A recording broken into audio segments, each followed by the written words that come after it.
Assalamualaikum warahmatullahi wabarakatuh. Halo Sobat Balance, kembali lagi dengan saya Julian Syah Makassar, mahasiswa semester 4 program studi akuntansi kelas 4A, Fakultas Ekonomi dan Bisnis Universitas Hairun Ternate dengan NPM 0227231157. Seperti biasa, tujuan saya membuat video kali ini untuk memenuhi tugas dari mata kuliah metode penelitian yang diampu oleh dosen saya yaitu Bapak Dr. Suwito SE MSIAK dengan judul materi tentang teknik analisis data metode hermeneutika. Seperti biasa, sebelum saya masuk ke penjelasannya, saya meminta kepada teman-teman agar dapat membantu like, komen, dan share video ini. Untuk itu, mari kita masuk ke penjelasannya. Pada kesempatan ini, kita akan membahas secara mendalam tentang teknik analisis data menggunakan metode hermeneutika. Untuk memulai, kita perlu memahami bahwa hermeneutika merupakan suatu pendekatan atau metode yang berfokus pada penafsiran dan pemahaman teks, baik itu teks tertulis, ucapan, atau simbol-simbol yang ada dalam kehidupan sosial dan budaya manusia.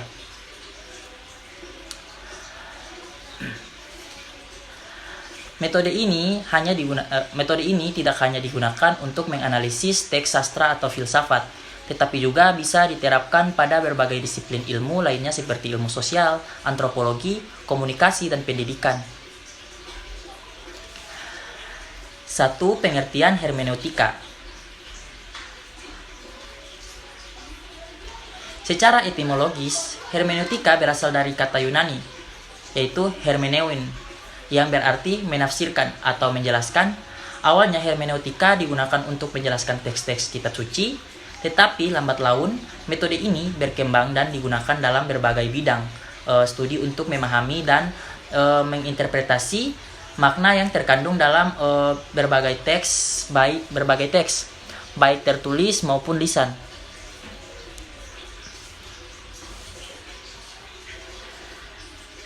Metode hermeneutika bertujuan untuk memahami dan menafsirkan makna yang terkandung dalam suatu teks atau fenomena sosial dengan cara memperhatikan konteks historis, sosial, dan budaya yang melingkupinya. 2. Konsep dasar dalam hermeneutika. Ada beberapa konsep dasar dalam hermeneutika yang sangat penting untuk dipahami agar kita dapat menggunakan metode ini. Konsep-konsep ini antara lain yaitu A. Lingkaran hermeneutika atau hermeneutic circle. Konsep lingkaran hermeneutika merupakan salah satu prinsip yang paling mendasar dalam hermeneutika. Prinsip ini menjelaskan bahwa pemahaman terhadap suatu teks atau fenomena tidak dapat dipisahkan antara bagian keseluruhan. Dengan kata lain, untuk memahami bagian dari teks, kita perlu memahami keseluruhan konteks, dan sebaliknya, untuk memahami keseluruhan teks kita perlu menganalisis bagian-bagian dari teks secara mendalam. Pemahaman ini terjadi secara dinamis dan terus-menerus berputar antara bagian dan keseluruhan. B. Konteks historis dan sosial.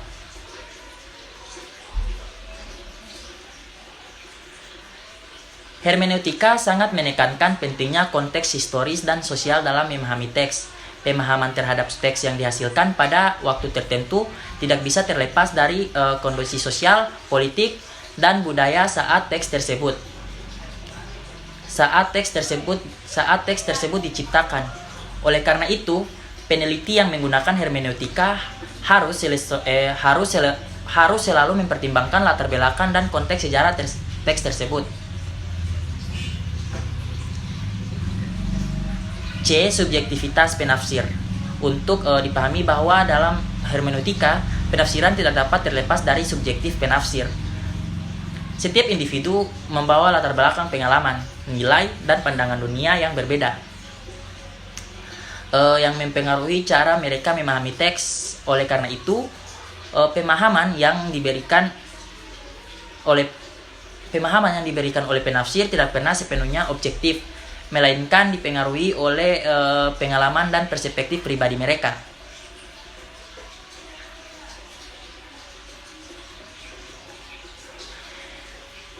Tiga langkah-langkah dalam teknik analisis data hermeneutika. Berikut adalah langkah-langkah umum yang diterapkan dalam teknik analisis data menggunakan metode hermeneutika.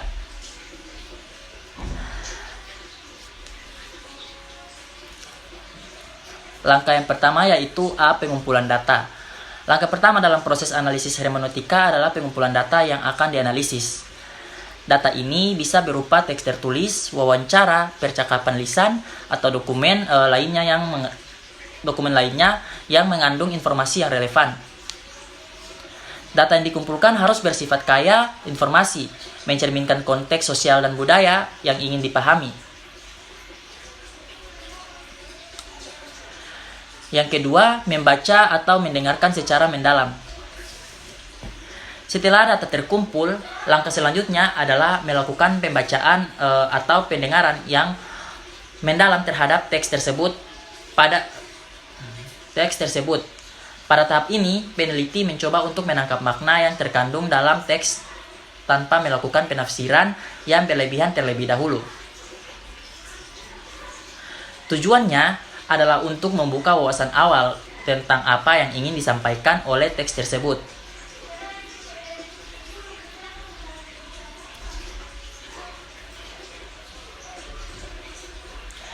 Yang ketiga, penyusunan kembali konteks. Setelah pemahaman awal didapatkan, peneliti kemudian harus mulai menyusun kembali konteks historis, sosial, dan budaya yang melingkupi teks tersebut. Hal ini akan membantu peneliti untuk memahami latar belakang dan kondisi yang mempengaruhi pembuatan teks serta bagaimana konteks tersebut membentuk makna dari teks tersebut. Yang keempat, ada refleksi terhadap perspektif penafsir.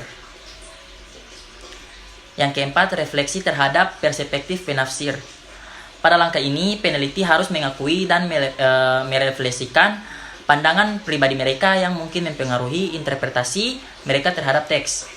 Hal ini penting karena hermeneutika menekankan bahwa penafsiran tidak pernah benar-benar bebas dari subjektivitas. Peneliti perlu menyadari latar belakang, pandangan, dan nilai-nilai mereka yang dapat mempengaruhi cara mereka memahami teks.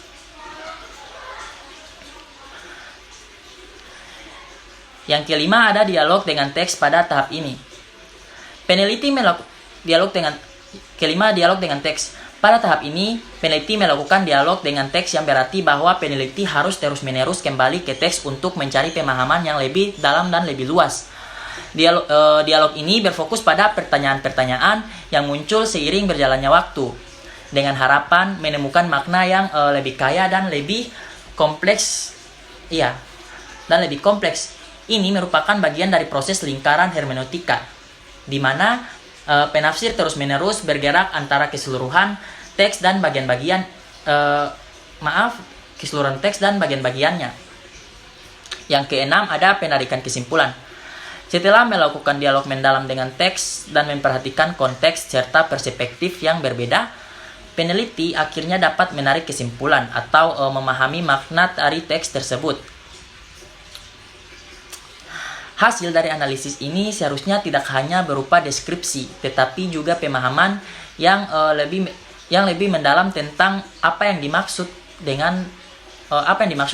oleh teks dan bagaimana teks tersebut berhubungan dengan konteks sosial, historis, dan budaya.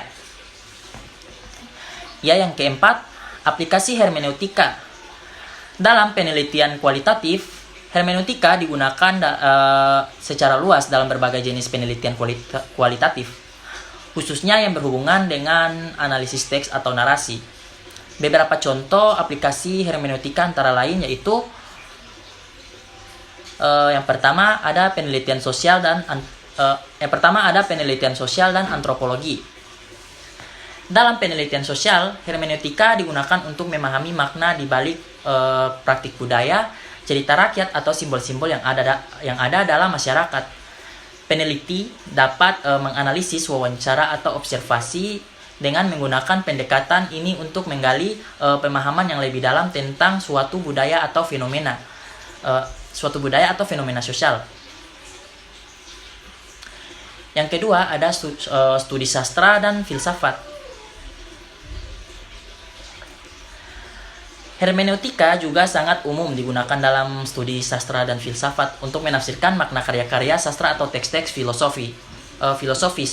Di sini, tujuan peneliti adalah untuk memahami makna yang terkandung dalam karya-karya tersebut, serta konteks yang melatar belakanginya.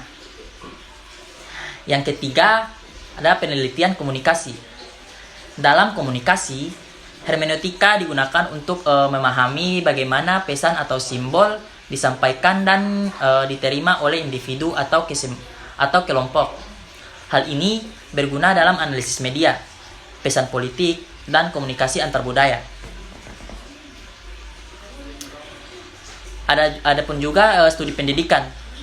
Dalam konteks pendidikan, hermeneutika dapat digunakan untuk menganalisis teks-teks pendidikan seperti kurikulum, buku ajar, atau kebijakan pendidikan untuk memahami makna dan nilai yang terkandung yang ada di dalamnya. 5. Kelebihan dan kekurangan metode hermeneutika. Metode hermeneutika memiliki sejumlah kelebihan dan kekurangan yang perlu dipertimbangkan dalam penggunaannya.